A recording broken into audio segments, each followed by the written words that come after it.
Olá, queridos alunos, como estão vocês? Eu estou bem, graças a Deus. Como está a sua família, lá na sua casa? Na minha casa está tudo bem, graças a Deus, Deus tem nos cuidado.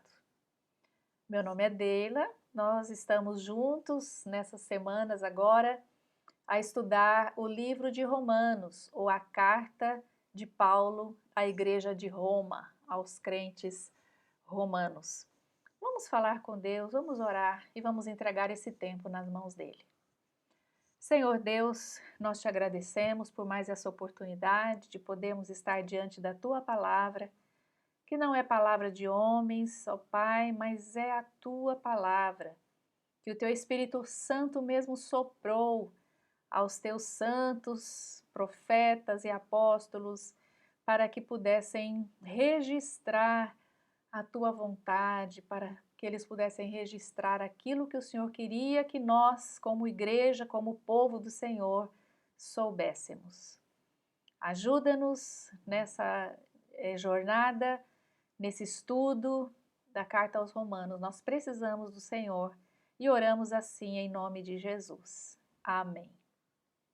Amém. Irmãos, como nós já temos visto, né, nas últimas duas aulas, esta carta aos Romanos, ela é uma carta muito especial, ela é uma carta que é cheia mesmo de ensinamentos doutrinários e práticos para a nossa vida. O texto que nós vamos estudar hoje, na verdade, é um texto muito grande. Nós vamos ter que correr bastante para conseguir cobrir todo o conteúdo deste texto. E é do capítulo 1, versículo 18, até o capítulo 3, versículo 20. E o tema desse bloco de texto é que todos são pecadores. Paulo, ele vai argumentar nesses capítulos que Deus, ele é justo em condenar o homem, porque o homem necessita desesperadamente da justiça de Deus devido à culpa universal que ele herdou, né, o pecado herdado dos seus primeiros pais. E nós então vamos ver que Paulo ele colocou de uma maneira bem lógica esses primeiros capítulos. No capítulo 1, ele vai argumentar que os gentios são pecadores. No capítulo 2, os judeus são pecadores. E no capítulo 3, todos sem exceção são pecadores. Então, nesses três primeiros capítulos, Paulo fundamenta a necessidade que o homem tem da justiça de Deus, da justificação pela fé. Porque Deus é justo em condenar o homem, porque o homem é isso que ele merece. Ele é pecador, ele nasce afastado de Deus e não somente ele tem essa natureza pecaminosa herdada, mas ele faz questão de se aprofundar cada vez mais no pecado e se afastar de Deus. É isso que nós vamos ver então nesse texto que nós estamos a começar agora.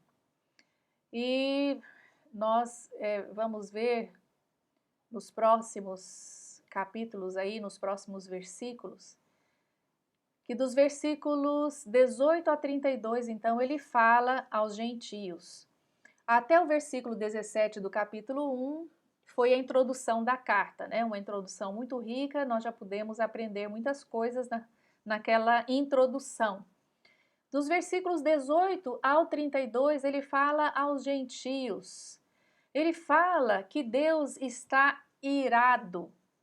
A ira de Deus se revela do céu contra toda a impiedade e perversão dos homens, que detêm a verdade pela injustiça. É bom você ter a sua Bíblia aí perto de você, para que você não fique a depender apenas dos nossos slides aqui, porque infelizmente eu não vou poder mostrar todos os textos, porque são muitos textos. Então, se você tiver a sua apostila e a sua Bíblia aí do lado, é bom que você acompanhe. E esse versículo então diz que a ira de Deus se revela do céu contra toda impiedade. De onde que essa ira vem? De onde essa ira se revela? Do céu, do trono de Deus, do Deus Santo, Santo, Santo.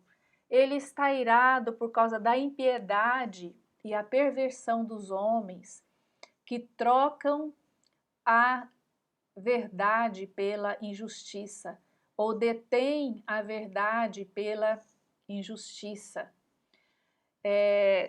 Essa expressão deter é como se o homem matasse a verdade por afogamento. E no lugar da verdade, ele coloca a injustiça, ele deixa a injustiça reinar, porque é isso que está no coração dele. O homem é injusto, o homem é pecador. E nós podemos ver que a impiedade é de caráter espiritual ou religioso. Deus está irado com a idolatria do homem. E a perversão é de caráter moral, a imoralidade. Deus está irado, ele está desgostoso. Deus não tem prazer no homem por causa da sua imoralidade, dele ter escolhido realmente se afastar de Deus. E no versículo 19 diz: porquanto o que de Deus se pode conhecer é manifesto entre eles, porque Deus lhes manifestou.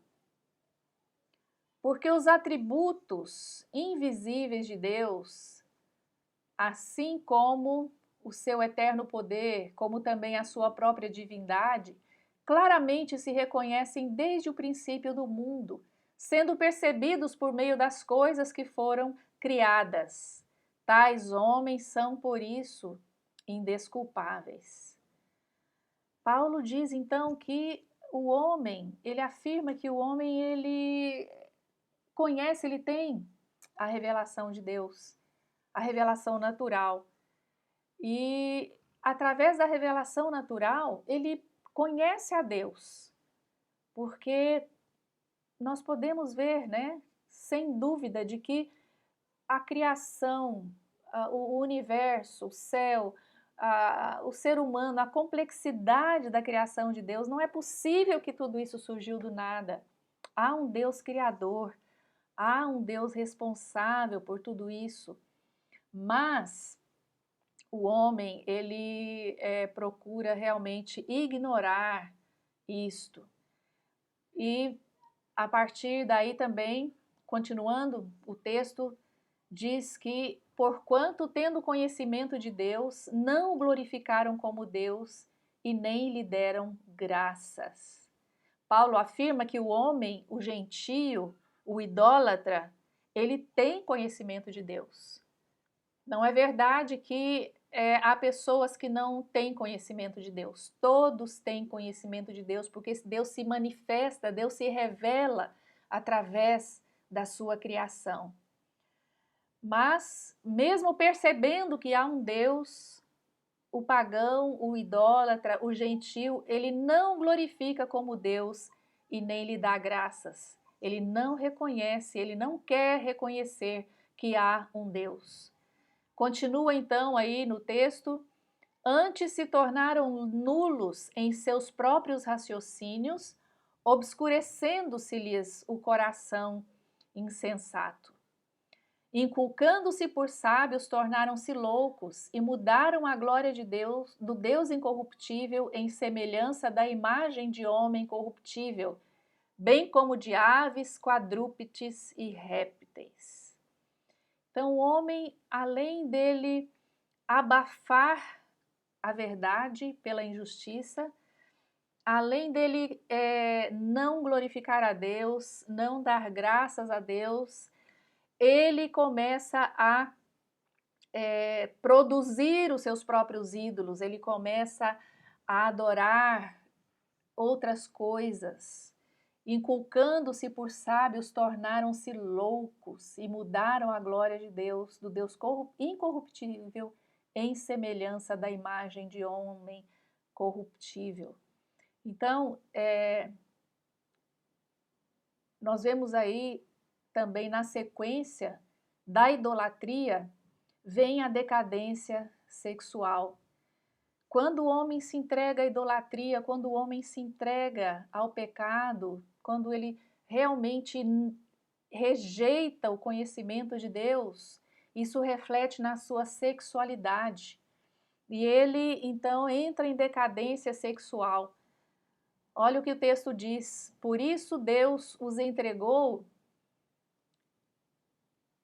tais homens à impureza sexual, segundo os desejos pecaminosos do seu coração, para desonrarem o seu corpo entre si. Então, a decadência sexual, nós conhecemos muito bem, não é, irmãos? Como está o nosso mundo aí ao redor. Não só o mundo, na igreja, como a imoralidade na área sexual tem realmente prejudicado a igreja, manchado a igreja, enfraquecido a igreja de forma terrível. Então, a decadência sexual é algo que acompanha o afastamento do homem de Deus. E também a perversão da verdade. Olha só o que diz o versículo 25. Trocaram a verdade de Deus pela mentira e adoraram e serviram a coisas e seres criados em lugar do Criador, que é bendito para sempre. Amém. Então, há também a perversão da verdade. Também nós vemos a depravação sexual. Como se não bastasse a decadência sexual, a imoralidade, o adultério, a fornicação, mas o homem vai cada vez mais fundo no seu pecado. E a Bíblia diz então que por causa disso, Deus os entregou a paixões vergonhosas. Até as suas mulheres trocaram suas relações sexuais por outras contrárias à natureza. Paulo aí falando do lesbianismo, né, que é as mulheres entre si se relacionarem sexualmente. Mas a coisa não fica por aí. Da mesma forma, os homens também abandonaram as relações naturais com as mulheres e se inflamaram de paixão uns pelos outros. Começaram a cometer atos indecentes, homens com homens, e receberam em si mesmos o castigo merecido pela sua perversão. Então, a decadência sexual, a perversão da verdade, a depravação sexual é como uma espiral descendente, né, que vai cada vez mais se afundando, mergulhando no pecado, na escuridão, realmente no distanciamento de Deus. Mas não para por aí. Paulo continua nos versículos 28 a 32. Ele diz que o homem ele foi entregue a uma disposição mental reprovável para cometer todo tipo de torpeza, todo tipo de pecado. E nesses versículos de 28 a 32, Paulo lista nada mais, nada menos do que 21 tipos, 21 itens de uma lista de pecados que ele coloca ali. E esse é um TPC, irmãos, que eu quero que vocês peguem esse texto ali, né? E dos versículos 28 a 32 e alistem ali os 21 tipos de pecado que Paulo descreve aí nesse texto. Nós não vamos poder fazer isso aqui na aula. Bom, terminamos o capítulo 1, vamos para o capítulo 2. No capítulo 2, então, Paulo fala a respeito da condenação ou do pecado também dos moralistas e dos críticos, dos legalistas, daqueles que se acham bons, julgam e condenam os outros em vez de lamentar os seus próprios erros. Antes, Paulo falou sobre os pagãos, os idólatras, que simplesmente não querem saber de Deus. Agora ele fala para aqueles que acham que são bons, acham que conhecem a Deus, mas que, na verdade, eles praticam as mesmas coisas, os mesmos pecados que eles condenam nos outros. Olha só o que o texto diz. Portanto, quem quer que sejas, és indesculpável quando julgas os outros, porque no que julgas a outro, a ti mesmo te condenas, pois praticas as próprias coisas que condenas. Então, Paulo ali ele está falando a respeito daquelas pessoas que se julgam boas, criticam e condenam os outros, mas que praticam os mesmos pecados. E a partir do versículo 17, Paulo deixa para trás agora os pagãos, os idólatras, esses moralistas, que os judeus também fazem parte desse povo moralista, que eles achavam que por terem a lei de Deus, por serem o povo escolhido de Deus, eles tinham muitas vantagens e muitos privilégios diante de Deus. Mas Paulo, ele derruba todo esse argumento, toda essa prepotência, e ele diz: não, vocês também, judeus, você que se orgulha da lei, desonra a Deus, desobedecendo a lei, pois como está escrito, o nome de Deus é blasfemado entre os gentios por causa de vocês. Então, Paulo agora se volta para os judeus e fala para eles, né? Olha, vocês acham que vocês são melhores do que os pagãos, do que os moralistas? Não, vocês também estão no mesmo barco. Vocês também são pecadores, vocês também estão afastados de Deus.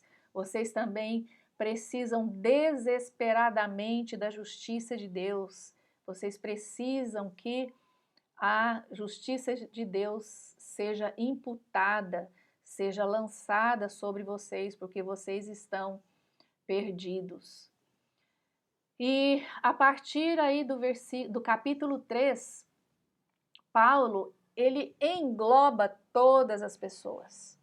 Ele já falou ao gentio pagão idólatra, ele já falou ao moralista, ele já falou ao judeu, e agora no capítulo 3, ele vai falar sobre todos, ele vai dizer, olha, não sobra ninguém, todos são pecadores. E é justamente isso que diz, né, no nosso texto aí, ele fala que todos são pecadores sem exceção. E Paulo, ele usa uma estratégia, ou ele usa uma estratégia mesmo interessante aí para falar a todos. Ele imagina que os seus leitores, os seus interlocutores estão a pensar algumas coisas, estão a fazer algumas perguntas, fazer algumas objeções. E no capítulo 3, dos versículos 1 a 9, Paulo, ele usa essa estratégia, ele faz perguntas e ele mesmo responde. Ele imagina as dúvidas e os questionamentos dos seus leitores e ele faz as perguntas e depois ele responde. Aqui também será mais um TPC que a professora vai deixar para vocês, porque não é possível nós estudarmos tudo aqui. Mas ele imagina as perguntas e ele faz as perguntas e ele mesmo responde. A primeira pergunta, no versículo 1 do capítulo 3, ele pergunta: qual é, pois, a vantagem do judeu? Qual é a vantagem de ser circunciso, de obedecer à lei, de fazer tudo tentar fazer tudo direitinho, tem alguma vantagem? A pessoa que está a ler essa carta, o judeu que está a ler essa carta, tem essa pergunta. E Paulo responde. A segunda pergunta: mas se os judeus foram incrédulos e rejeitaram o Messias, esta incredulidade desfaz a fidelidade de Deus? Paulo faz essa pergunta, mas ele também responde. Outra pergunta que ele faz: não é injusto ser punido pela injustiça, já que o pecado deixa a justiça de Deus ainda mais evidente?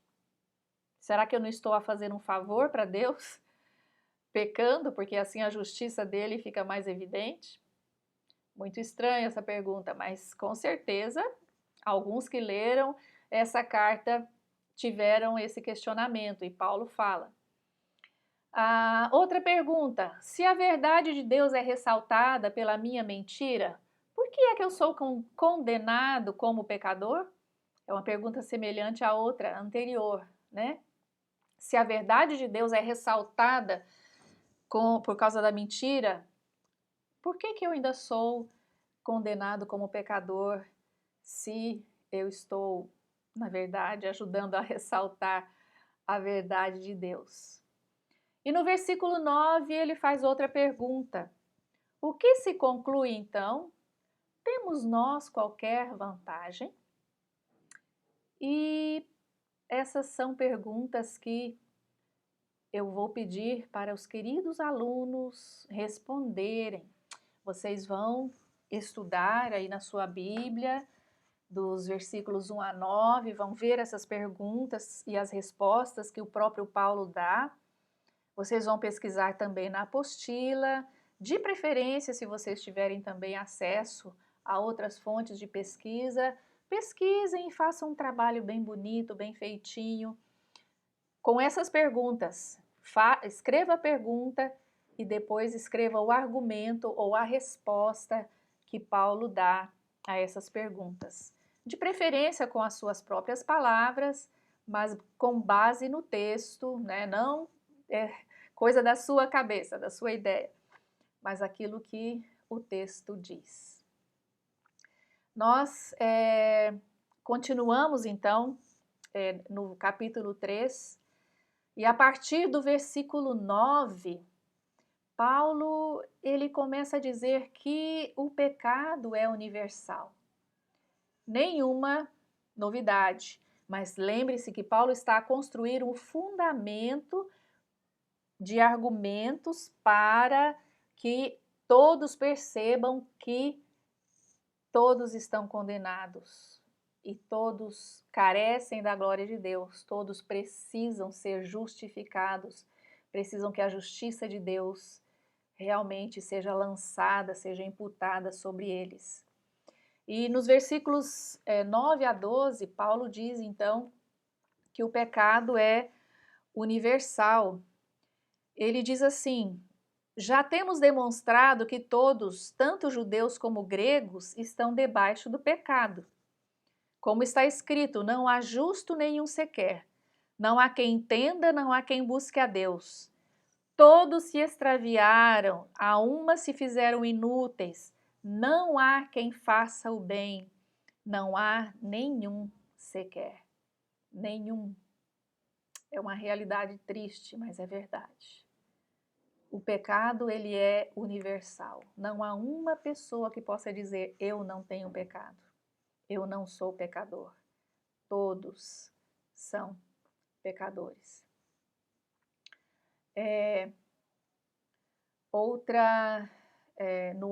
Os outros versículos, agora de 13 a 18, Paulo, ele diz que além do pecado ser universal, a depravação do homem é total.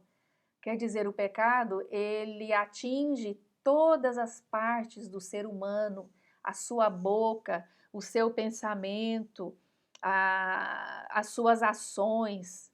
Aqui diz, né, a garganta deles é sepulcro aberto, a sua língua é enganosa, destila veneno de víbora. Os seus pés são velozes para derramar sangue e nos seus caminhos há destruição e miséria. e desconheceram o caminho da paz. Então, a depravação do homem é total, atinge as suas ações, os seus pensamentos, as suas palavras, mas também a sua disposição mental, a sua atitude, o seu coração está manchado pelo pecado. O homem está manchado pelo pecado, nada escapa do pecado. A depravação do homem é total. E nos versículos 19 a 20, ele diz uma coisa muito séria, que com certeza deixou os judeus muito pensativos, os judeus cristãos. Os judeus não cristãos ficavam muito irados quando Paulo falava sobre isso. Mas os judeus cristãos precisavam ouvir e saber que a lei, ela não remove o pecado. A lei que eles tanto amavam, tanto amam, né, e dizem obedecer, na verdade não há ninguém que consiga obedecer a lei completamente. Então a lei, ela não remove o pecado, mas ela revela o pecado.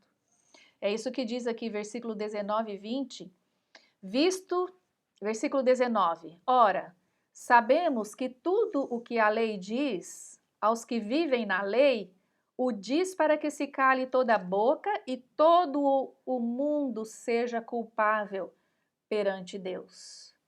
Porque quando o homem começa a observar a lei de Deus, ele percebe que ele não consegue cumprir, ele não consegue obedecer totalmente. E ele, então, percebe que ele está realmente numa situação difícil, que ele está perdido, que ele está totalmente culpado diante de Deus. E como diz aqui o versículo 19, todo mundo seja culpável diante de Deus. É isso que a lei faz. Ela revela o pecado. A lei, ela foi dada para que a pessoa veja que ela precisa de Jesus, para que ela veja que ela sozinha não consegue obedecer a Deus, agradar a Deus. Ela sozinha não consegue realmente fazer tudo aquilo que Deus exige, tudo que a santidade de Deus exige. Então, quando o homem olha para a lei e ele se sente culpado, isso é para que ele seja, então, enviado da lei para Jesus. A lei deve mandar o homem para Jesus, para que ele chegue para Jesus pedindo socorro, porque ele percebe que, se for depender da obediência dele à lei, ele está perdido. Então, a lei não remove o pecado, mas ele revela o pecado e ele mostra realmente a culpabilidade do homem. E esse é o objetivo da lei desde o Antigo Testamento. Além de mostrar a santidade de Deus, além de mostrar o ideal de Deus para o ser humano, a lei tem esse propósito também, de mostrar ao homem que ele precisa ser redimido, que ele precisa ser resgatado do lugar em que ele está, do estado de afastamento e de escravidão do pecado. Ele não consegue sair sozinho, mas ele precisa que Deus o tire dali de onde ele está. Então, meus irmãos queridos, é assim que nós vamos ficar hoje com esse retrato terrível da humanidade, que os pagãos, os gentios são pecadores, os que se acham bons também são pecadores, os judeus são pecadores, não há um justo sequer. Mas na próxima aula nós vamos, a partir do versículo 21 do capítulo 3, falar mais diretamente sobre a justificação pela fé e sobre a solução que Deus trouxe para o pecado do homem através de Jesus. Glória a Deus, irmãos. Não precisamos ficar na escuridão, não precisamos ficar sem direção, mas o Senhor tem a solução para o pecado. Graças a Deus por isso, nós o louvamos, nós o adoramos e nós o admiramos cada vez mais por esse plano maravilhoso que Ele fez antes da fundação do mundo para nos resgatar, para nos tirar dessa situação terrível em que nós nos encontramos. Irmãos, que Deus nos abençoe, que Deus realmente ajude a cada um de nós a sondarmos o nosso coração e a percebermos, será que muitas vezes nós não temos agido como aquele moralista, como aquele legalista? Será que não temos muitas vezes olhado para os outros, criticado, julgado, condenado, ao invés de olhar para nós mesmos, para os nossos próprios pecados, para os nossos próprios erros? Nós precisamos observar, né, a nossa própria vida e precisamos, diante de Deus, sermos sempre honestos para que nós sejamos também limpos e purificados por Jesus. Porque a palavra de Deus diz: se confessarmos os nossos pecados, Ele é fiel e justo para nos perdoar os pecados e nos purificar de toda injustiça. Que seja assim, irmãos, e Deus nos abençoe. Até a próxima aula.